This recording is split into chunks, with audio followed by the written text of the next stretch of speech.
নমস্কার। শুভ রথযাত্রা উপলক্ষে সকলকে জানাই আন্তরিক অভিনন্দন। আজ এই পূর্ণ লগ্নে আমি শুরু করছি সুনীল গঙ্গোপাধ্যায়ের ত্রয়ী উপন্যাসের দ্বিতীয় উপন্যাস প্রথম আলোর প্রথম পর্ব। আশা করি আপনাদের আনন্দ দিতে পারব। আজকের দিনটি বড় মনোরম। শুভ্র রোদ্দুরে একটুও জ্বালা নেই। স্নিগ্ধ বাতাস বইছে মৃদুমন্দ। পটভূমিকার পাহাড় শ্রেণী স্পষ্ট দৃশ্যমান। গত কয়েকদিন ছিল একটানা বৃষ্টি। কাল সন্ধ্যায় যেন সমস্ত মেঘ নিঃশেষ হয়েছে, তাই আকাশ সেই ধীন নীলাভ। অরণ্যের প্রতিটি বৃক্ষ ও লতাপাতায় স্নান সিক্ত। ফুটে উঠেছে যার যার নিজস্ব বর্ণ। প্রকৃতির মধ্যে ধ্বনিত হচ্ছে আনন্দের কলস্বর। আজ এক সার্থক উৎসবের দিন। পাহাড় থেকে নেমে অরণ্য ভেদ করে দলে দলে মানুষ চলেছে রাজধানীর দিকে। যেন অনেক নদীর ধারা, কিন্তু একটির সঙ্গে আরেকটি মিশে যাচ্ছে না। কোনো দলে শিশু কিংবা বৃদ্ধ বৃদ্ধা প্রায় নেই। চলেছে সমর্থ শরীরের নারী ও পুরুষেরা। পায়ে হেঁটে যেতে হবে অনেক দূর। বিশেষ পোশাক পরে এসেছে সকলেই, এমনকি যারা অন্যদিন তেমন পোশাকের ধার ধারে না, তারাও কিছু না কিছু পরিধান করেছে। নারী ও পুরুষদের আবরণের প্রভেদ বিশেষ নেই, কোটি বস্ত্র মাত্র সম্বল। নারীদের রয়েছে নানা রকম আভরণ। কেশদাম কুসুম সজ্জিত, গলায় গুঞ্জা ফুলের মালা, নানা রকম হাড়ের টুকরো ও কুঁচ ফলের হাড়। বিশেষ বিশেষ পুরুষদের মাথায় পালকের মুকুট। যেন পাহাড় থেকে ঢল নেমেছে। অরণ্য থেকে বেরিয়ে আসছে আরণ্যকরা। অমরপুর, বিলোনিয়ার দিক থেকে আসছে রিয়াংদের দল। প্রায় 200 জনের এই দলটি বেশ সুশৃঙ্খল। প্রায় সকলেই চলেছে পায়ে হেঁটে। মাঝখানে রয়েছেন এক অশ্বারোহী, অনুচ্চ এক টাট্টু ঘোড়া। তাতে উপবিষ্ট প্রৌঢ় মানুষটিও ছোটোখাটো। বোঝা যায় ইনি দলপতি। ইনি রিয়াংদের রাই। রায়কে বিশেষ সম্মান জানাবার জন্য একজন এর মাথায় ছাতা ধরে আছে। সামনে পেছনে চলেছে 2 জন বাদ্যকর। একজন বাজাচ্ছে ঢোল, অন্যজন বাঁশি। অন্যদের ঊর্ধ্বাঙ্গ নগ্ন হলেও রাইয়ের কাঁধে রয়েছে একটি চাদর। এর চক্ষু দুটি ঢুলু ঢুলু। গত রাত্রির মাদকতা এখনও কাটেনি। তবু মাঝে মাঝে সচেতন হয়ে পেছন ফিরে তীক্ষ্ণ দৃষ্টিতে দেখে নিচ্ছেন দলটিকে। শুধু তীক্ষ্ণতা নয়, রায়ের দৃষ্টিতে ফুটে ওঠে ক্রূরতা। কারোর সামান্য অবাধ্যতাও ইনি সহ্য করতে পারেন না। রায়ের পরেই পদমর্যাদায় যার স্থান, তার নাম রায়কাচক। বয়সে প্রৌঢ়ত্বের সীমানায় পৌঁছলেও তার বেশ বলিষ্ঠ শরীরের গঠন, কালো পাথরের মতন বুক, হাতে একটি বর্ষা। রায়কাচক পায়ে হেঁটে আসছেন, তবে কোথাও একটু থামলেই তার 2টি অনুচর সঙ্গে সঙ্গে প্রায় ঝাঁপিয়ে পড়ে তার 2 পায়ে গুলফো মার্জনা করে দিচ্ছে। পেছনের একেবারে শেষ দিকে অল্প বয়সীরা লাফিয়ে লাফিয়ে গাইছে একটা কৌতুকের গান। যুবতীরা গলা মেলাচ্ছে তাদের সঙ্গে। হঠাৎ হঠাৎ হাসিতে নুয়ে যাচ্ছে তাদের শরীর। ঘণ্টার পর ঘণ্টা পদযাত্রাতেও তাদের চোখে মুখে কোনো ক্লান্তির চিহ্ন নেই। কৈলাসহর, সাবরুম, উদয়পুরের দিক থেকে আসছে বিভিন্ন চাকমাদের দল। এদের দলে কলকোলাহল কম। এরা নীরবে পথ চলা পছন্দ করে। তবে কোথাও ফুলের ঝাড় দেখলেই এদের মেয়েরা ছুটে যায়। আবার হাঁটতে হাঁটতেই তারা ফুলের মালা গাঁথে। এরা বৌদ্ধ। ধর্মনগর, কমলপুরের দিক থেকে আসছে লুসাই আর কুকি সম্প্রদায়। লুসাই আর কুকিদের মধ্যে সম্প্রদায়গত তেমন তফাৎ নেই, কিন্তু আচার ব্যবহারে খানিকটা স্বতন্ত্র হয়ে গেছে। লুসাইদের মধ্যে কিছু লোক খ্রিস্টান হয়েছে সম্প্রতি। কেউ কেউ লেখাপড়া শিখছে। গোপন স্বভাব ও নির্মম লুসাইরা খ্রিস্টান ধর্মের প্রেমের বাণী গ্রহণ করে এখনও বৈপরীত্যে বিভ্রান্তি কাটিয়ে উঠতে পারেনি। লুসাই অর্থাৎ লু চাই অর্থাৎ নৃমুণ্ড শিকারী। এই তো কিছুকাল আগেও মৃত দলপতির পারলৌকিক কাজের জন্য তারা মহা উৎসাহে বাঙালি ও মণিপুরীদের মুন্ডু কেটে আনত। এখন পাদ্রীরা তাদের শেখাচ্ছেন প্রতিবেশীদের ভালোবাসো।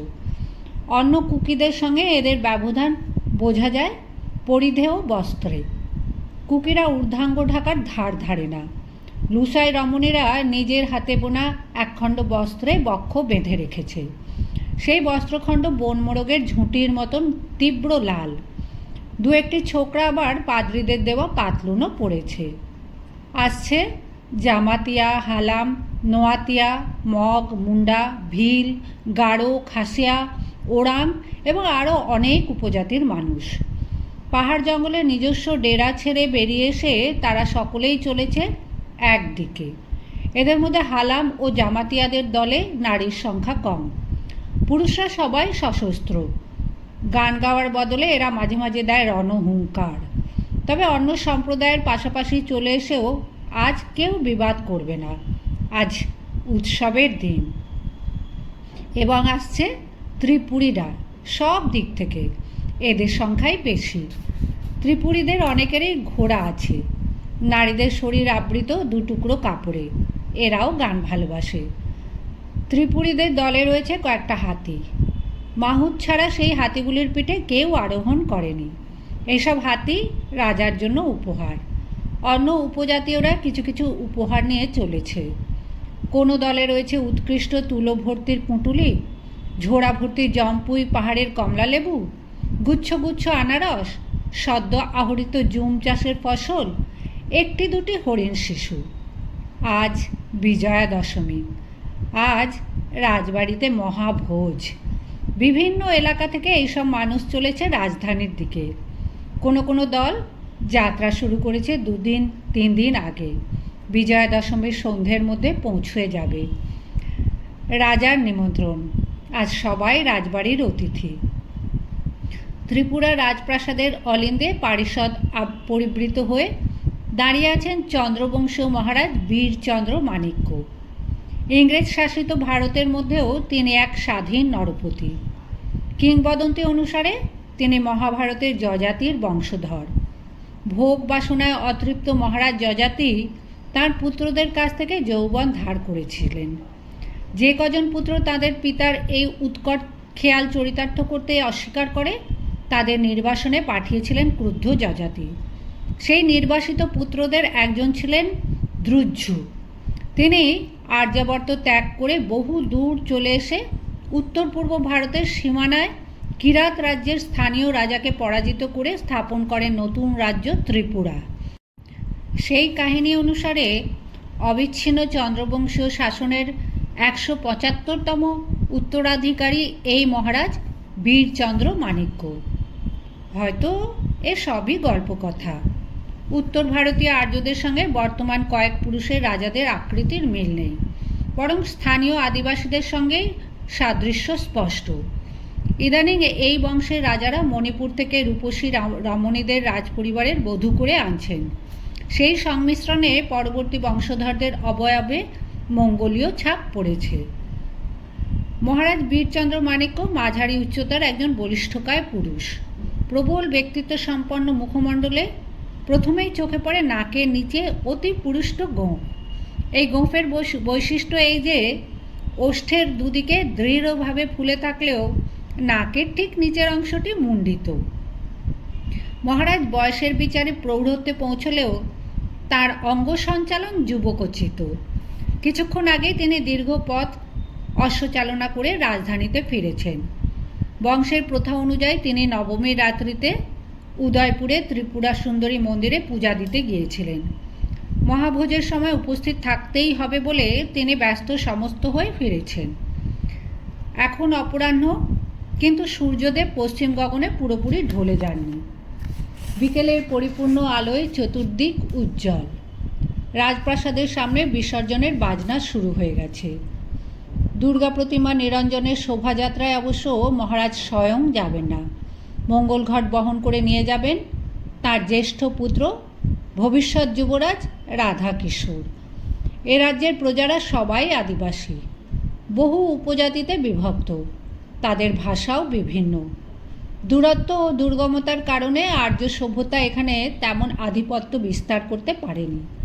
বৌদ্ধ ধর্ম, হিন্দু ধর্ম, ইসলাম, সম্প্রতি খ্রিস্ট ধর্ম উপজাতিগুলির মধ্যে প্রভাব ছড়িয়েছে বটে, অনেকে দীক্ষিতও হয়েছে, তবু এরা এদের নিজস্ব ভাষা ও আচার আচরণ পরিত্যাগ করেনি। রাজবংশ অবশ্য নিজেদের আর্য হিন্দুত্বের উত্তরাধিকারী প্রমাণ করার জন্য সদা ব্যস্ত। রাজা বীরচন্দ্র মানিক্যের প্রিয় ভাষা বাংলা। অনেক দিন ধরেই এ রাজ্যের সরকারি ভাষাও বাংলা। হালে কিছু কিছু রাজকর্মচারী দুপাতায় ইংরেজি শিখে দরবারের কাজে ইংরেজি প্রচলনের চেষ্টা করেছিল। মহারাজ ধমক দিয়ে তাদের নিবৃত্ত করেছেন। সিপাহী বিদ্রোহের পর ইংল্যান্ডের মহারানীর শাসন প্রবর্তিত হয়েছে প্রায় সম্পূর্ণ ভারতে, কিন্তু ত্রিপুরা রাজ্য যেমন কখনো মোগল শাসনাধীনে যায়নি, তেমনি পুরোপুরি ব্রিটিশ রাজত্বেরও অঙ্গীভূত হয়নি। মহারাজ ইংরেজের সংস্পর্শ থেকে যতদূর সম্ভব মুক্ত থাকতে চান। অবশ্য একটি বিলিতি দ্রব্যের প্রতি মহারাজের খুব আসক্তি, ক্যামেরা। 30-40 বছর আগে কেউ এই বস্তুটির নামও শোনেনি। ছবি তোলার ব্যাপারটা এখনও অবিশ্বাস্য মনে হয়। শৌখিন মহারাজ ইংল্যান্ড ও ফরাসি দেশ থেকে বহু মূল্য ক্যামেরা আনিয়েছেন। অন্ধকার কক্ষের ছবি পরিস্ফুটনের কাজ নিজের হাতে করতেও শিখেছেন। রাজপুত্র ও মহারানীদের ছবি তুলে তাক লাগিয়ে দিয়েছেন তিনি, কিন্তু প্রজাদের ছবি তোলার অনেক ঝঞ্ঝাট আছে। কয়েক বছর আগে মহারাজ শিকার করতে গিয়েছিলেন সোনামুড়ায়, সঙ্গে নিয়ে গিয়েছিলেন ক্যামেরার লটবহর। সেখানে একটি কুকি যুবককে দেখে তার মনে হয়েছিল মনুষ্য জাতির মধ্যেই এমন শরীরের গড়ন বিরল, যেন এক ভ্রমর কৃষ্ণবর্ণ দেবতা। তার আকৃতি শুধু নিখুঁত নয়, বিস্ময়কর তার মুখের সারল্য। মহারাজের সামনেও তার দৃষ্টিতে কোনো শঙ্কা, কুণ্ঠা বা দীনতা নেই, যেন এই পৃথিবীটাকেই সে সদ্য দেখছে। মহারাজের ইচ্ছা হয়েছিল এই ছেলেটির ছবি তুলে বিশিষ্ট ব্যক্তিদের দেখাবেন। ছবি তুলতে সময় লাগে। 3 পায়া স্ট্যান্ডের উপর বসাতে হয় মস্ত বড় প্লেট ক্যামেরা। ভিউ ফাইন্ডারে যাতে আলো না পড়ে সেই জন্য একটি বড় কালো রঙের সিল্কের চাদরের তলায় ক্যামেরা ও ক্যামেরাম্যান ঢাকা পড়ে যায়। তারপর লেন্সের ফোকাস করতে হয় ঠিক মতন। কুকি যুবকটিকে দাঁড় করানো হলো একটি কাঁঠাল গাছের তলায়। পেছন দিকে লালসাই পাহাড়। মহারাজ কালো চাদরের তলায় অদৃশ্য হয়ে গেলেন। তার সঙ্গী মহিম ঠাকুর, হায়দার খাঁ, নিসার হোসেন ও আরও কয়েকজন যুবকটিকে বলতে লাগলেন, এই একটুও নড়বি না, নিঃশ্বাস বন্ধ করে থাক, চোখের পলক ফেলবি না, তোর ছবি সাহেবরা দেখবে। মহারাজ ফোকাস ঠিক করতে পারছেন না। মিনিটের পর মিনিট কেটে যাচ্ছে। পারিষদরা অনবরত সাবধানবাণী উচ্চারণ করে যাচ্ছেন ছেলেটিকে। সে কি বুঝলো কে জানে, হঠাৎ চোখ উল্টে ঝুপ করে মাটিতে পড়ে গেল। অমন একটা জোয়ান ছেলে সদ্য বলি দেওয়া ছাগের মতন দাপাতে লাগলো হাত পা ছড়িয়ে। গ্যাঁজলা বেরোতে থাকলো তার মুখ থেকে। একটু দূরে ভিড় করে দাঁড়িয়েছিল অনেকে। তারা এবার আতঙ্কে চিৎকার করে উঠল। তখনই রটে গেল যে মহারাজ একটা অদ্ভুত কালো বাক্সে ওই কুকি যুবকের আত্মা বন্দি করে ফেলেছেন।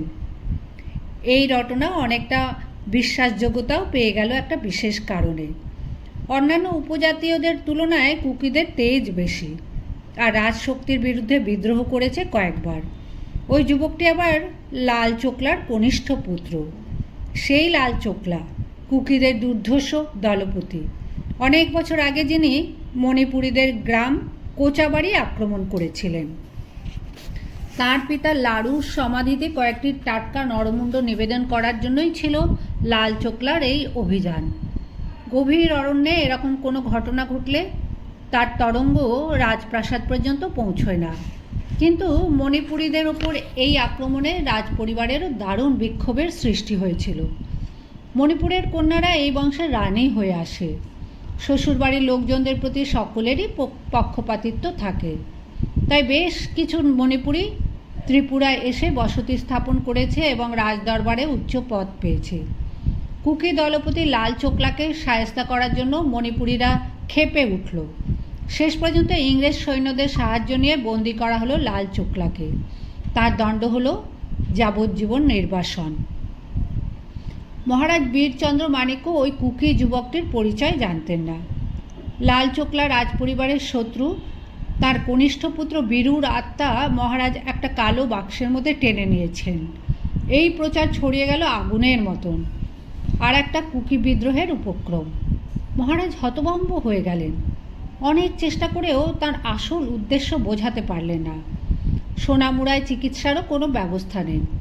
রোগ ব্যাধি হলে এখানকার মানুষ দুধ পুষ্করিণীর জল খায়। খুব কাছেই, মাত্র 5-6 মাইল দূরে কুমিল্লা শহর। মহারাজ জানতেন যে সেখানে একজন ধন্বন্তরীর মতন কবিরাজ আছেন। নিজের হাতির হাওদায় বীরু চোকলাকে তুলে নিয়ে তিনি দ্রুত চলে গেলেন কুমিল্লা। সৌভাগ্যের বিষয়, একদিনের মধ্যেই ছেলেটি সুস্থ হয়ে উঠল। এরপর থেকে মহারাজ তার প্রজাদের ছবি তোলার আর কোনো চেষ্টাই করেননি। ছবি কাকে বলে তা এখানকার মানুষ জানবে কি করে? অনেকে যে নিজের মুখখানাই স্পষ্ট করে কখনো দেখেনি। এই পৃথিবীতে মানুষ হয়ে জন্মালো, একটা গোটা জীবন কাটিয়ে আবার মাটিতে মিশে গেল, নিজের মুখখানা ঠিক মতন চিনলই না। প্রতিদিনের আহার্য যেখানে অনিশ্চিত, শরীর ঢাকার জন্য এক টুকরো বস্ত্র মাত্র সম্বল, সেই সব অরণ্য কুটিরে দর্পণের বিলাসিতার প্রশ্নই নেই। মেয়েরা মুখ দেখে স্থির জলে। জলাশয়ের জল তেমন পরিষ্কার হয় না, নদীর জল চঞ্চল, তাই মাটির পাত্রে জল ধরে রাখা হয়। 2-3 দিন থিতিয়ে ওপরের জল পরিষ্কার হলে দুপুরে রোদে মেয়েরা সেই জলের দিকে মুগ্ধ দৃষ্টিতে চেয়ে থাকে। নারী জাতি রূপ সচেতন। পুরুষদের মধ্যে এরকম রীতি নেই। কিছু কিছু ব্যবহার মেয়েদের মানায়, পুরুষদের পক্ষে তা অনুকরণ করতে যাওয়া মানহানিকর। কোনো কৌতূহলী কিশোর কখনো বাড়িতে এরকম মাটির পাত্রে ধরা জলের সামনে মুখ নিয়ে এলে তার পিতা তাকে প্রচণ্ড শাসন করেন, মাটিতে তার মুখ ঘষে দেন। সেই সব কিশোর যুবকেরা কখনো কোনো ঝর্ণায় কিংবা দিঘিতে উবু হয়ে চুমুক দিয়ে জল খেতে গিয়ে দেখতে পায় একটি মুখের ছায়া। সবিস্ময় ভাবে, এই কি আমি? প্রজারা জানতে পারবে না মহারাজ বীরচন্দ্র মাণিক্য প্রাসাদের অলিন্দ থেকে আজ ছবি তুলবেন। আজ তার রাজ্যের সমস্ত অঞ্চল থেকে সমস্ত উপজাতীয় প্রজারা আসবে। আজই সুবর্ণ সুযোগ। ব্যাভেরিয়া থেকে সদ্য নতুন একটি ক্যামেরা আনিয়েছেন, তাতে নাকি দূর থেকে স্পষ্ট ছবি তোলা যায়। আজ সেই ক্যামেরারও পরীক্ষা হবে। কয়েকটি দল এসে গেছে এরই মধ্যে। সামনের বিশাল চত্বরে প্রত্যেকটি উপজাতীয়দের জন্য নির্দিষ্ট করা আছে স্থান। এক একটি মিছিল এসে অলিন্দের নিচে দাঁড়িয়ে মহারাজের নামে জয়ধ্বনি দিয়ে চলে যাচ্ছে নিজেদের জায়গায়।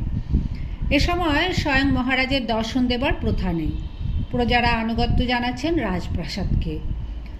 সূর্যাস্তের পর যখন দশমীর চাঁদ উঠবে, তখন চন্দ্রবংশীয় এই রাজা গিয়ে দাঁড়াবেন সব প্রজাদের মাঝখানে একটি অনুচ্চ বেদিতে। বিভিন্ন দলপতি এসে উপহার দ্রব্য এনে রাখবে তার সামনে। আজকের দিনে নজরানা দেওয়া বাধ্যতামূলক নয়। রাজকোষ থেকেই এত বিশাল ভোজের ব্যবস্থা। কিন্তু এই সরল আদিবাসীরা যতই দরিদ্র হোক, রাজদর্শনে আসার সময় কিছু না কিছু ভেট আনবেই। এই পর্ব শেষ হবার পর মহারাজ প্রজাদের সঙ্গে অন্ন গ্রহণ করবেন মাটিতে এক পংক্তিতেই বসে। এই প্রথা চলে আসছে অনেক দিন ধরে। বিজয়া দশমীর দিনে হাসাম ভোজন, কেউ কেউ একটু শুদ্ধ করে বলে অসম ভোজন। এতগুলি উপজাতির মধ্যে রয়েছে অনেক রকম ভেদাভেদ। প্রায় সকলেই অতি দরিদ্র ও অর্ধনগ্ন।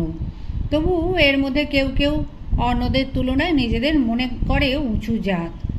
এক উপজাতির সঙ্গে অন্য উপজাতির বিবাহ সম্পর্ক হয় না। মাত্র কিছুদিন আগেই চাকমাদের এক তরুণী একটি হালাম তরুণকে পছন্দ করে তার গলায় মালা দিয়েছিল বলে চাকমারা ক্রুদ্ধ হয়ে দল বেঁধে তাড়া করে দুজনকেই ধরে ফেলে এবং হত্যা করে তদ্দণ্ডেই। হালাম সম্প্রদায় অনেকের চোখে ঘৃণ্য, কারণ তারা দাস শ্রেণীর, তাদের স্বাধীন জীবিকা নেই। আবার হালামরা গর্ব করে বলে বিজয়া দশমীর এই হাসাম ভোজ আসলে হালাম ভোজ। একসময় ত্রিপুরা রাজ্যের সৈন্যবাহিনীতে হালামরাই ছিল প্রধান। তারা দাস নয়, তারা যোদ্ধা হিসেবে মহারাজার সেবা করত। সেই জন্যই আগের কালের মহারাজারা বছরে একদিন সৈন্যবাহিনীর সঙ্গে এক আসনে ভোজন করতেন। সে যাই হোক, আগেকার দিনে যে নিয়মই থাকুক, মহারাজ বীরচন্দ্র মাণিক্য এই একটি দিন সকল উপজাতীয়দের এক জায়গায় মেলাতে চান এবং সকলের মাঝখানে আহার করতে বসে বুঝিয়ে দিতে চান যে তাঁর চোখে প্রজাদের মধ্যে কোনো জাতি বৈষম্য নেই। সামনের চত্বরের একপাশে হোগলার ছাউনি দিয়ে বাঁধা হয়েছে আটচালা। সেখানে 10টি উনুনে প্রকাণ্ড প্রকাণ্ড হাঁড়িতে রান্না চড়েছে, খিচুড়ি আর পায়সান্ন, এই দুটি মাত্র পদ। সবাই পেট চুক্তি খাবে। সকলের খাওয়া শেষ হতে হতে রাত ভোর হয়ে যাবে। এক একজন সন্ধেবেলা খেতে বসে ভোর হবার আগে ওঠেই না। রাজার আদেশ আছে, যে যতবার যতখানি চাইবে তাকে তত দিতেই হবে। কেউ কেউ যেন সারা বছরের ক্ষুধা এই একদিনে মিটিয়ে নিতে চায়। সকালবেলা দেখা যায় উচ্ছিষ্ট পাতের সামনেই অনেকে ঘুমে ঢলে পড়ে আছে। কালো চাদরে শরীর ঢেকে ছবি তুলছেন মহারাজ। কাছাকাছি যে কয়েকজন দাঁড়িয়ে আছেন তাদের একজনের নাম শশীভূষণ সিংহ। ত্রিপুরার রাজকার্যে এবং শিক্ষা ব্যবস্থায় আধুনিকতা প্রবর্তনের জন্য মহারাজ কলকাতা থেকে কয়েকজন বিশিষ্ট শিক্ষিত ব্যক্তিদের আনিয়েছেন। তাদের মধ্যে শশীভূষণ সবচেয়ে উচ্চশিক্ষিত। ইনি বিএ পাস ও ব্রাহ্ম। কিছুদিন দেবেন ঠাকুরের তত্ত্ববোধিনী পত্রিকার সঙ্গে যুক্ত ছিলেন। ইনি রাজকুমারদের গৃহশিক্ষক।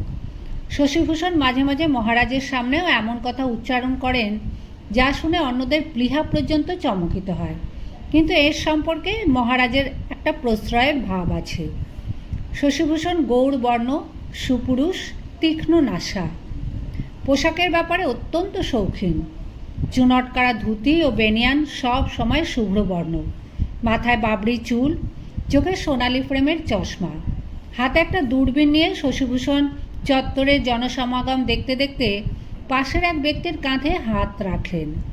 এর নাম যদুনাথ ভট্টাচার্য, বিষ্ণুপুর ঘরানার একজন বিশিষ্ট সঙ্গীতজ্ঞ, মহারাজের দরবারে নবরত্ন সভার অন্যতম। শশীভূষণ একে বললেন, ভট্টমশাই, অনেক দিন তো এদেশে রইলেন, ট্রাইবগুলিকে পৃথক পৃথকভাবে চিনতে পারেন? বলুন দেখি, নোয়াতিয়া আর ওরাংদের মধ্যে পার্থক্য কী? যদুনাথ নিরীহ ধরনের মানুষ, গান বাজনা ছাড়া অন্য কিছু বিশেষ বোঝেন না। তিনি বললেন, আমার চোখে তো সকলে একই রকম লাগে। শশীভূষণ বললেন, ভালো করে দেখুন, মনোযোগ দিয়ে দেখুন। যদুনাথ বললেন, শুধু যে দেখি পিলপিল করে মানুষের মাথা, বেটা ছেলে মেয়ে ছেলেরও তফাৎ করা যায় না। শশীভূষণ নিজের দূরবীনটি যদুনাথের চোখের সামনে ধরে বলেন, এইবার ভালো করে দেখুন। কিন্তু দূরবীন ব্যবহার করা যাদের অভ্যেস নেই তাদের পক্ষে দৃষ্টি সংযোগ সহজ নয়। যদুনাথ বিব্রতভাবে বলেন, এই যে দেখি আকাশ। এবার? এখনও আকাশ? না না, দেখতে পাচ্ছি অনেকগুলি গাছ। বাহ, গাছগুলি কত নিকটে এসে গেছে। যদুনাথের কাছ থেকে দূরবীন সরিয়ে শশীভূষণ আবার নিজে দেখতে দেখতে বলেন, কেউ তেল চকচকে কালো, কেউ খসখসে কালো, কারোর গায়ের রং মাটির মতন। ওরাং রমদের রিয়া অর্থাৎ বক্ষবন্ধনী আর লুসাইদের রিয়া এক নয়। কুকিদের চলার মধ্যে একটা তেজের ভাব, প্রত্যেকের হাতে অস্ত্র। বলতে বলতে অকস্মাৎ থেমে গেলেন শশীভূষণ। কিছুটা ঝুঁকে একদিকে ভালো করে নিরীক্ষণ করে অস্ফুট স্বরে বললেন, আশ্চর্য, আশ্চর্য। বিকেলের আলো মরে আসছে, এরপর আর ভালো ছবি আসবে না। মহারাজ মাথার উপর থেকে কালো কাপড় সরিয়ে সোজা হয়ে দাঁড়ালেন। গোফে বাঁ হাতের তর্জনী বুলিয়ে জিজ্ঞেস করলেন, সিংহমশাই, আশ্চর্যের কি দেখলে? শশীভূষণ বললেন, মহারাজ, এক পাল মেষের মধ্যে একটি ব্যাঘ্র শাবক দেখলে আপনি অবাক হবেন না? আমি যে তাই দেখছি। মহারাজ ভুরু তুলে বললেন, সত্যি নাকি? ব্যাঘ্র শাবক? শশীভূষণ বললেন, আপনি নিজে দেখুন, ওই যে লুসাইরা এসে সমবেত হচ্ছে তাদের পশ্চাৎ দিকে। শশীভূষণ নিজের দূরবীনটি মহারাজের দিকে এগিয়ে দিতেই পাশ থেকে 2-3 জন শশব্যস্ত হয়ে বলে উঠলেন, করেন কি, করেন কি? মহারাজ স্মিত হাসে শুধু একটা হাত তুললেন। অপরের ব্যবহৃত কোনো জিনিস যে মহারাজ স্পর্শ করেন না তাই বাঙালিবাবুটি জানেন না। একজন ভৃত্য দৌড়ে গিয়ে মহারাজের নিজস্ব দূরবীন নিয়ে এলো। মহারাজ সেটি চোখে সংস্থাপন করে লুসাইদের দলটি ভালোভাবে পর্যবেক্ষণ করলেন। তারপর বললেন, একটি গৌড়বর্ণ ছোকরাকে দেখা যাচ্ছে বটে। ওকে আপনার ব্যাঘ্র শাবক মনে হলো কেন? শশীভূষণ বলেন, শুধু গাত্রবর্ণ গৌর নয়, চুলের রং দেখুন, খাঁটি ইংরেজের সন্তান মনে হয়। ও কেন এসেছে? মহারাজ দূরবীন থেকে চোখ না সরিয়েই বলেন, কোনো পাদ্রির বাচ্চা হতে পারে। সিংহমশাই, আমি আমার প্রজাদের মেষের পাল মনে করি না। একটা ফ্যাকাশে রঙের ছোঁড়াকে দেখে তুমি এত বিচলিত হচ্ছ কেন? শশীভূষণ বলেন, ওটা একটা উপমা মাত্র, অন্যভাবেও বলা যেতে পারে। ফুলের বাগানে একটি বিষাক্ত সাপ। মহারাজ, আপনার রাজ্যে পাদ্রীরা ধর্মপ্রচার শুরু করেছে জানি, কিন্তু আপনি কি তাদের এই ভোজে আমন্ত্রণ জানিয়েছেন? মহারাজ, আমি পাদ্রীদের ভালো চিনি। আমার বাড়ি কৃষ্ণনগর, সেখানে দেখেছি। কলকাতাতেও দেখেছি। তারা গির্জার এলাকায় নিরীহ মানুষদের ডেকে নিয়ে যায়, এমনভাবে রাজার আলোয় দূত পাঠায় না। মহারাজ সেই গৌরাঙ্গ ছেলেটিকে আবার ভালো করে দেখলেন। তার ভুরু কুঁচকে গেল। শশীভূষণের কথায় তিনি গুরুত্ব দিয়ে থাকেন। তিনি হরিহর নামে এক পার্শ্বচারকে বলেন, খবর নাও। মহারাজ সেখানে আর বেশিক্ষণ রইলেন না। এক ভৃত্য এসে জানালো যে মহারানী তার জন্য অপেক্ষা করছেন। আজকের দিনে মহারাজকে অঙ্গবস্ত্র পরিয়ে দেবার ভার নেন স্বয়ং মহাদেবী ভানুমতী। সারাদিন ধরে তিনি নিজের হাতে ফুলের মালা গেঁথেছেন, শ্বেত ও রক্তচন্দন প্রস্তুত করেছেন। মহারাজ বীরচন্দ্র মাণিক্য মনে প্রাণে বৈষ্ণব। প্রজাদের সঙ্গে এই পংক্তি ভোজনের দিনে তিনি রাজবেশ ধারণ করেন না, মাথায় মুকুটও পরেন না। মহাদেবী ভানুমতী মহারাজকে পট্টবস্ত্রে সাজাতে লাগলেন, আর মহারাজ গুনগুন করে গান ধরলেন, যদি গোকুল চন্দ ব্রজে না এলো। মহারাজ সঙ্গীত প্রিয়, তার গলাটিও সাধা। মহারাজের পত্নী ও উপপত্নীর সংখ্যা মোট কতজন তা তিনি নিজেও সঠিক জানেন না। রাজনৈতিক কারণে বিভিন্ন প্রতিবেশী রাজাদের সঙ্গে বৈবাহিক সম্পর্ক স্থাপন করতে হয়। আসাম ও মণিপুরের অনেকগুলি অঙ্গরাজ্যের কন্যারাই তার মহিষী। এছাড়াও বিভিন্ন উপজাতীয় দলপতিরা তাকে মাঝে মাঝে এক একটি কন্যারত্ন উপঢৌকন দেয়। তারা রাজবাড়িতে স্থান পায়, তাদের বলা হয় কাছুয়া। তাদের কেউ কেউ কচিত মহারাজের নেক নজরে পড়ে। রীতিমতন বিবাহ অনুষ্ঠান না হলে এইসব কাছুয়া পত্নীরা ঈশ্বরী বা মহাদেবী হতে পারেন না। মহাদেবী ভানুমতী এ রাজ্যের পাটরানী। ভানুমতী মহারাজের প্রায় সমবয়সী। তাদের বিবাহের সময় দুজনেই ছিলেন বালক বালিকা। অর্ধাঙ্গিনী হবার আগে ভানুমতী ছিলেন বীরচন্দ্রের খেলার সঙ্গিনী। সেই সম্পর্কটা এখনও রয়ে গেছে। ভানুমতীর তুলনায় অন্য কয়েকটি তরুণ ও রূপসী রানী রয়েছে। মহারাজ প্রায় তাদের কোনো একজনের মহলে রাত্রিবাস করতে যান বটে, কিন্তু ভানুমতীর কাছে এমনকি দিনের বেলাতেও যখন তখন আসেন রঙ্গকৌতুক করার জন্য। নিরালা প্রকোষ্ঠে ভানুমতী বীরচন্দ্রকে সবসময় মহারাজ হিসেবে শ্রদ্ধা প্রদর্শন করেন না, বরং কখনো কখনো শানিত বিদ্রূপ ঝলসে ওঠে তাঁর কণ্ঠে। একদিন ভানুমতী অভিমানের অশ্রুবর্ষণ করতে করতে পালঙ্কের চারপাশে ছুটছিলেন, আর মহারাজ বীরচন্দ্র হাত জোর করে গান গাইতে গাইতে তার মান ভাঙাতে চেষ্টা করছিলেন। আড়াল থেকে কয়েকজন দাসী এই দৃশ্য দেখে ফেলে বিস্ময়ে অজ্ঞান হয়ে যাবার উপক্রম। মহাপ্রতাপশালী এবং প্রয়োজনে অতি নির্মম এই রাজা বীরচন্দ্র এক এক সময় এমন ছেলে মানুষও হয়ে যেতে পারেন। মহারানী ভানুমতী সুস্বাস্থ্যবতী, বয়সের বলিরেখা পড়েনি। শরীরে মুখে রয়েছে তেজের আভা। মণিপুরীদের তুলনায় চক্ষু দুটি টানা টানা। প্রৌঢ়ত্বে পৌঁছে গেলেও তাঁর কণ্ঠস্বরে বালিকার চাপল্য। বীরচন্দ্রের কপালে চন্দনের ফোঁটা দিতে দিতে ভানুমতী মৃদুস্বরে বললেন, আজ আমিও আপনার সঙ্গে যাব। গান না থামিয়ে বীরচন্দ্র চোখের ইঙ্গিতে জিজ্ঞেস করলেন, কোথায়? ভানুমতী বললেন, হাসাম ভোজে, আমি আপনার পাশে গিয়ে বসব। বীরচন্দ্র চমকিত হয়ে মুখটা একটু সরিয়ে নিলেন। ভানুমতীর দিকে এক দৃষ্টে তাকিয়ে থেকে বললেন, আজ আবার পাগলামি চেপেছে? ভানুমতী বললেন, এতে পাগলামির কি আছে? মহারাজের পাশে মহারানী থাকতে পারে না? ভানুমতীর থুতনি ধরে আদর করে বীরচন্দ্র বললেন, তোর আর বয়স বাড়ল না রে ভানু। এ বংশের কোনো মহারানী কি কখনো লোক সমক্ষে যায়? তোর সাজানো শেষ হলো, আর দেরি করা যাবে না, বেলা পড়ে এসেছে। ভানুমতি ধারালোভাবে হেসে বলেন, হ্যাঁ, একদিন অন্তত রাজার পাশে পাশে মহারানী সবার চোখের সামনে দিয়ে যায় না? রাজা অবশ্য দেখতে পান না, কিন্তু হাজার হাজার প্রজা দেখে। সেই একটা দিন ছাড়া কেন কেন আজকের আনন্দের দিনে আমি তোমার সঙ্গে বেরোতে পারবো না? কথা ঘোরাবার জন্য বীরচন্দ্র বলেন, কই রে, নিম চাটা দে রে পাগলি, এবার যাই। ভানুমতি বলেন, এখনও সাজানো শেষ হয়নি, চুপটি করে বসুন। বীরচন্দ্রের মুখমণ্ডল আবার চন্দন চর্চিত করতে করতে ভানুমতি ফিসফিস করে বললেন, আজ যদি আমায় নিয়ে না যাও, আমি সেদিনও তোমার পাশে পাশে গিয়ে চিতায় চড়ব না। বীরচন্দ্র একটু অন্যমনস্ক হয়ে গেলেন, যেন তিনি তাকালেন নিজের শরীরের অভ্যন্তরে, অনুভব করলেন প্রতিটি অঙ্গ প্রত্যঙ্গ। একটা দীর্ঘশ্বাস ফেলে বললেন, ভানু, তুই আজকের দিনে আমার মৃত্যুর কথা বললি? ভানুমতি সঙ্গে সঙ্গে উত্তর দিলেন, না, মোটেই তা বলিনি। তোমার সঙ্গে আমি চিতায় চড়ব না, তার আগে আমিই মরে যাব, মরবই। মহারাজ মৃদু হেসে ভ্রুভঙ্গ করে বলেন, সে কি, সতী হলে কত পুণ্য অর্জন করবি তা জানিস না?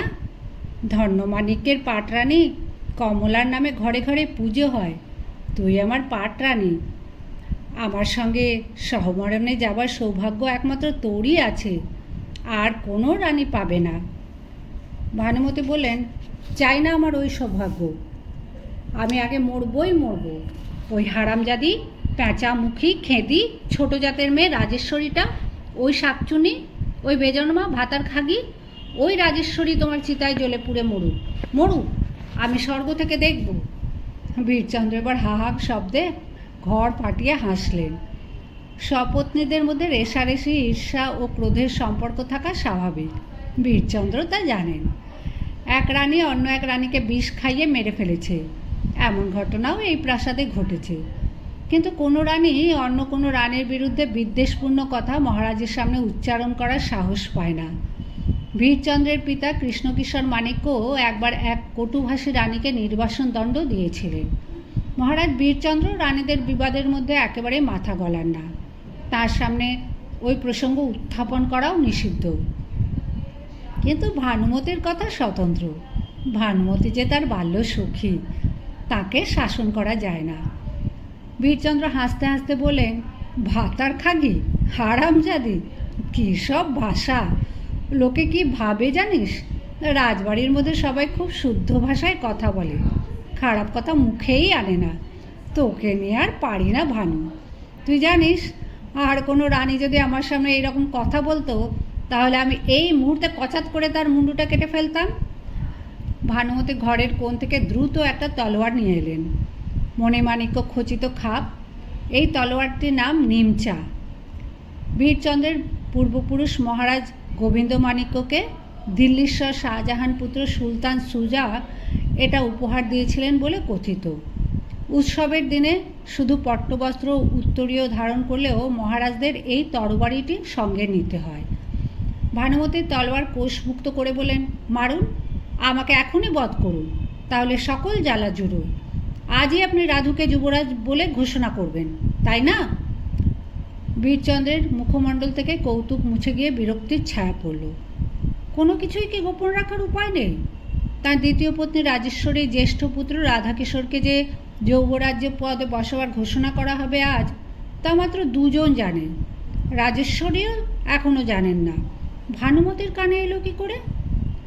বীরচন্দ্র গম্ভীরভাবে বলেন, তোমার ছেলেটিও বড় ঠাকুর হবে, তোমাকে খুশি করার জন্য আমি যে নিয়ম ভেঙেছি। ভানুমতি বললেন, চাই না, সমরকে আমি কলকাতায় পাঠিয়ে দেব। খুট করে একটি শব্দ হতেই দুজনে দরজার দিকে ফিরে তাকালেন। কক্ষের মধ্যে ঢুকে এসেছে একটি কিশোরী। তার সারা শরীরে যেন ঝনঝন করে ঘণ্টা বাজিয়ে যৌবন তার আগমন বার্তা জানাচ্ছে। তার দৃষ্টিতে এখনও বালিকাসুলভ সরল লাবণ্য। নিম্নাঙ্গে একটা হলুদ রঙের পাছাড়া, কচি কলাপাতা রঙের রিয়া দিয়ে বক্ষ বন্ধন করা। মেয়েটিকে দেখে মহারাজ আবার বিস্ময়ের সঙ্গে ভানুমতির দিকে তাকালেন। কোনো দাসী তো এ সময় হঠাৎ এসে পড়তে সাহস পাবে না। এ মেয়েটি কে? ভানুমতিও রেগে উঠলেন না, তার দু চোখে উদ্গত অশ্রু। তবু কোনো রকমের সামলে নিয়ে তিনি প্রশ্রয় সুরে বলেন, কী রে খুমন? মেয়েটি মহারাজকে কয়েক পলক দেখল। ভয় পায়নি সে। কোনো পাহাড়ের পদপ্রান্তে এসে শিখরের দিকে তাকালে ঠিক ভয় করে না, একটা কিছু গভীর অনুভূতি হয়। সেই রকমভাবে একটুক্ষণ স্তব্ধ হয়ে রইল মেয়েটি। তারপর মহারানীকে জিজ্ঞেস করল, বিলনি আর ফুলকু বলছে ছাদে যেতে, আর মেজরানীমা বললেন না যাবি না। তাহলে কি করব? ভানুমতি ধরা গলায় বলেন, আয় ভেতরে আয়, মহারাজকে প্রণাম কর।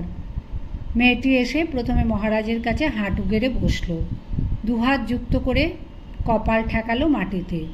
তারপর সম্পূর্ণ শুয়ে পড়ে মাথা ও হাত রাখলো মহারাজের দুই পায়ে। মহারাজ আশীর্বাদের ভঙ্গিতে এক হাত তুলে খানিকটা অসহিষ্ণু কণ্ঠে বলেন, এই ছেমড়িটা কে? মেয়েটি নিজেই মাথা তুলে বললেন, আমি খুমন থরলই মা।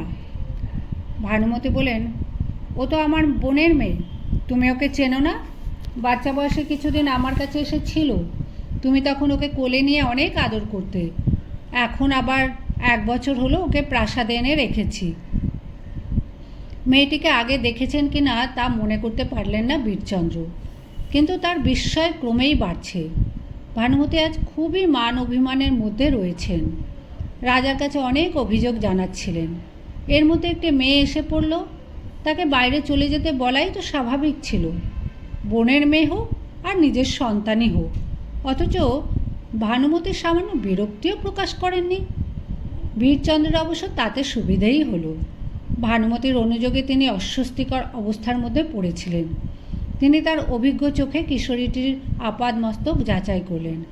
এর শরীরের গড়নে ছন্দ আছে, চোখে আছে দ্যুতি, এ নীরব ভঙ্গিও যেন কিছু কথা বলে।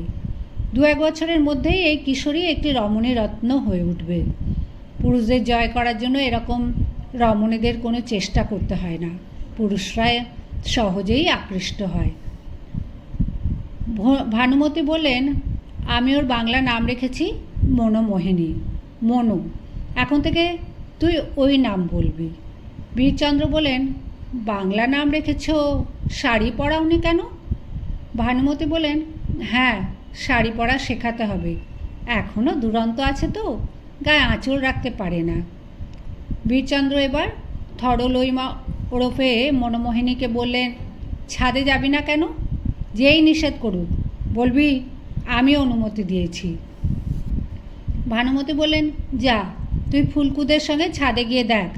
বাছা, মেয়ে হয়ে জন্মেছিস, বাইরে তো বেরোতে পারবি না, ছাদ থেকেই দেখতে হবে, বিয়ে হয়ে গেলে তাও পারবি না। মনোমোহিনী এবার হাত জোর করে মহারাজকে অভিবাদন জানিয়েই হরিণীর মতো ছুটে বেরিয়ে গেল। বীরচন্দ্র জিজ্ঞেস করলেন, ওকে তোর কাছে রেখেছিস, ওর মা কোথায়? ভানুমতি বলেন, আহা, আপনার কিছুই মনে থাকে না? আমার বোন 2 বছর আগে আগুনে পুড়ে মরল না? সতী হয়েছে, ওই একই হলো, পুড়ে মরা মানে পুড়ে মরা। মেয়েটা সমর্থ হয়েছে, তোর কাছে আছে যখন ওর বিয়ের ব্যবস্থা তো তোর করতে হবে। সতী মায়ের কন্যা, ওর জন্য ভালো পাত্র দেখ। ওর বিয়ের ব্যবস্থা আমি করে ফেলেছি, এ রাজ্যের সর্বশ্রেষ্ঠ পাত্রের সঙ্গেই ওর বিয়ে হবে। তাই নাকি? শুনি শুনি, সর্বশ্রেষ্ঠ পাত্রটি কে? মহারাজ বীরচন্দ্র মাণিক্য। বীরচন্দ্র এবার ভানুমতির নাকটি টিপে দিয়ে বলেন, কত উদ্ভট চিন্তাই না আসে তোর মাথায়, আমার আবার বিয়ে করার সময় আছে নাকি? ভানুমতি বললেন, সত্যি করে বলুন তো, ওকে আপনার পছন্দ হয়নি? সেই জন্যই তো ওকে আমি পাছাড়া করে আসতে বলেছিলাম। দিব্যি মেয়ে, লক্ষ্মী মেয়ে, আমি ওকে আপনার হাতে তুলে দেব, আপনি ওকে নিয়ে আনন্দ করুন। ওই গতরখাগি আবাগির বেটি রাজেশ্বরীর কাছে আপনাকে আর যেতে হবে না। বীরচন্দ্র এবার সস্নেহে ভানুমতিকে আলিঙ্গন করে নরম স্বরে বলেন, ওসব কথা আজ আর বলিস নি ভানু, তুই তো জানিস আমি তোকেই সবচেয়ে ভালোবাসি। স্বামীর বুকে মাথা রাখার দুর্লভ সুযোগ পেয়েও ভানুমতি কাতর কণ্ঠে বলেন, ভালোবাসো না ছাই, আমি বুড়ি হয়ে গেছি, আমাকে আর নজরে ধরবে না তা জানি, তবু আপনার পায়ে পড়ি, আজ আমাকে আপনার সঙ্গে নিয়ে চলুন। এই বন্ধ ঘরে থাকতে আমার ভালো লাগে না, আজ প্রজাদের মাঝখানে আপনার পাশে গিয়ে বসতে চাই। বীরচন্দ্র বললেন, বারবার কেন এই কথা বলছিস? জানিস তো এটা সম্ভব নয়, এই বংশের রীতি নেই। ভানুমতি বলেন, আমি যে পাট রানী, প্রজারা তা কেউ জানে না। রাধুকে তুমি যুবরাজ করবে, রাজেশ্বরী হবে রাজার মা। আমাকে তখন সবাই দাসী বাঁধির মতন হেলাতুচ্ছ করবে, আমাকে রাজপ্রাসাদ থেকে তাড়িয়ে দেবে। বীরচন্দ্র অস্থিরভাবে বলেন, আবার ওই সব পাগলামির কথা? তোকে হেলাতুচ্ছ করবে এমন সাহস কার আছে? সবাই জানে এই প্রাসাদের গন্ডা গন্ডা রানী থাকলেও মহাদেবী একজনই, তার নাম ভানুমতি। স্বয়ং মহারাজকেও প্রায়ই তার কাছে হাত পাততে হয়। ভালো কথা, রাজকোষ প্রায় শূন্য। শিগগিরই তোর কাছে আমাকে আবার লাখখানেক টাকা ধার চাইতে হবে। ভানুমতি আরও কিছু বলতে যাচ্ছিলেন, তাকে বাধা দিয়ে বীরচন্দ্র বললেন, আর সময় নেই রে, সময় নেই, সবাই অপেক্ষা করছে। শোন, আজ ভোজ পর্ব সেরে আমি তোর কাছেই ফিরে আসব। সারা রাত থাকবো তোর সঙ্গে, অনেক কথা আছে। নতুন যে গান বেঁধেছি তা তোকেই প্রথম শোনাবো। ভানুমতি এবার খানিকটা সরে গিয়ে গাঢ় চোখে তাকিয়ে বলেন, ঠিক ফিরে আসবে আমার কাছে? বীরচন্দ্র বলেন, ঘরে ধুনো গুগ্গুল দিয়ে রাখিস, আজ তোর শয্যায় একসঙ্গে ঘুমোবো, কথা দিলাম। ভানুমতি বলেন, 3 সত্যি করুন। বীরচন্দ্র বলেন, হ্যাঁ হ্যাঁ হ্যাঁ। মহারানীর মহল থেকে বেরিয়ে এসে কালো ও সাদা পাথরের চৌখুপি করা লম্বা বারান্দা পেরিয়ে বীরচন্দ্র আর একটি কক্ষে এলেন। এখন 2জন ভৃত্য তাকে জুতো পরাবার জন্য প্রস্তুত হয়ে আছে। তারা বিভিন্ন ধরনের জুতো পরাতে লাগলো। মহারাজা অপছন্দ করে মাথা নাড়তে লাগলেন। তিনি ভেতরে ভেতরে বেশ বিচলিত হয়ে পড়েছেন। আজকের দিনটি যেমন আনন্দের তেমন সংকটেরও বটে। প্রজাবৃন্দের সামনে তিনি যুবরাজের নাম ঘোষণা করবেন। ভানুমতি এতে আঘাত পাবেন অবশ্যই। তাছাড়া বীরচন্দ্র জানেন এই প্রাসাদের কিছু কিছু আত্মীয় পরিজন ও মন্ত্রণাদাতাদেরও এতে সমর্থন নেই। ভানুমতির পক্ষে আছেন অনেকে। ভানুমতির নিজস্ব ধন সম্পদ যথেষ্ট। বিশাল গড় ও আগরতলা পরগনা ভানুমতির খাস তালুক। সেখানকার অনেক কর্মচারী তাঁর বাধ্য। এরা সবাই মিলে যুবরাজের বিরুদ্ধে এখনই কোনো ষড়যন্ত্র শুরু করবে না তো? তবে একটা ব্যাপারে বীরচন্দ্রের দৃঢ় বিশ্বাস আছে, তিনি যতদিন জীবিত আছেন ভানুমতি কোনো ক্রমেই তার বিরুদ্ধাচরণ করবেন না। এই বয়সে আর ঠিক প্রেম না থাকলেও দুজনের মধ্যে স্নেহ, মমতা, বন্ধুত্বের সম্পর্ক খুবই সুদৃঢ়। অতি অল্প বয়সে এই প্রাসাদে রানী হয়ে এসেছেন ভানুমতি। তিনি যে যোগ্যতম মহাদেবী তাতেও কোনো সন্দেহ নেই। অন্দরমহলের সকলেই তাকে সমীহ করে। কিন্তু একটা ব্যাপারে ভানুমতি তাঁর সপত্নী রাজেশ্বরীর কাছে হেরে গেছেন। বহুদিন পর্যন্ত ভানুমতির কোনো পুত্র সন্তান হয়নি। এমনকি ধরেই নেওয়া হয়েছিল যে ভানুমতি বাঁজা। পুত্রার্থে গৃহতে ভার্যা। যে স্ত্রী স্বামীর বংশে কোনো পুত্র সন্তান উপহার দিতে পারে না সে তো অচল পয়সার মতন পরিত্যাজ্য। সাধারণ ঘরে ঘরেই এই নিয়ম। আর রাজপরিবারে পুত্রহীনা রানী তো রক্ষিতার সমতুল্য। মহারাজ বীরচন্দ্র নিতান্ত স্নেহবশতই ভানুমতিকে বাতিল করে দেননি। শেষ পর্যন্ত ভানুমতি একটি পুত্রের জন্ম দিয়ে নারীত্বের চরম পরীক্ষায় উত্তীর্ণ হয়েছেন বটে, কিন্তু ততদিনে রাজেশ্বরীর 3টি পুত্র জন্মে গেছে। তার ফলে উত্তরাধিকারীর প্রশ্ন নিয়ে দেখা দিল বিপত্তি। যুবরাজ হবেন কে? পাটরানীর সন্তান না রাজার জ্যেষ্ঠ সন্তান? বড় কূট এই প্রশ্ন। এই বংশে প্রাসাদ ষড়যন্ত্র লেগেই আছে। সিংহাসনের অধিকার নিয়ে মারামারি, কাটাকাটি ও আদালতের মামলা হয়েছে অনেকবার। স্বয়ং বীরচন্দ্রকেও অনেক দুর্ভোগ সহ্য করতে হয়েছে। বীরচন্দ্র সিংহাসনে বসেছিলেন তার বড় ভাই ঈশানচন্দ্রের সহসা মৃত্যুর পর। তার ফলে ঈশানচন্দ্রের পুত্ররা এবং বীরচন্দ্রের অন্য ভাইরা নিজেদের দাবি উত্থাপন করে চক্রান্তে মেতে ওঠে।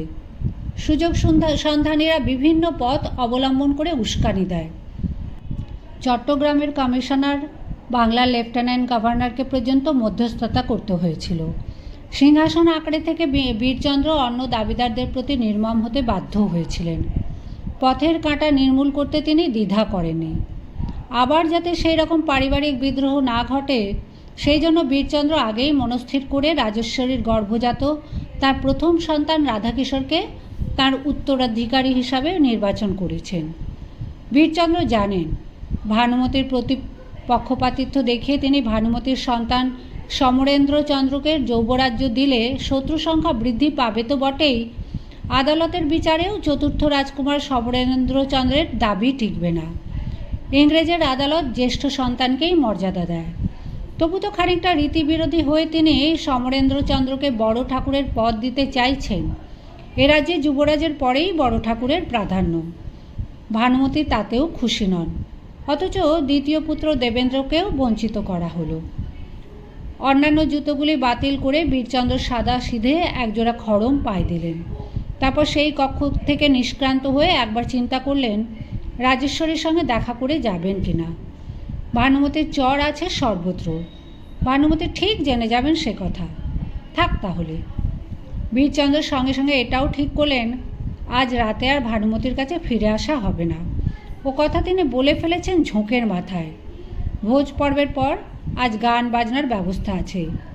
বীণাবাদক নিসার হোসেন, রবাব বাদক কাসেম আলী খাঁ, পাখোয়াজ বাদক পঞ্চানন মিত্রকে খবর দেওয়া আছে। তারা আসর সাজিয়ে বসবেন। গায়ক যদু ভট্টমশাই তো রয়েইছেন। কত রাত হবে তার ঠিক নেই। ভানুমতির কাছে গেলে শুধু অভিযোগের ঘ্যান ঘ্যানানি আর প্যানপানানি শুনতে হবে। তাতে মেজাজ নষ্ট হবে শুধু।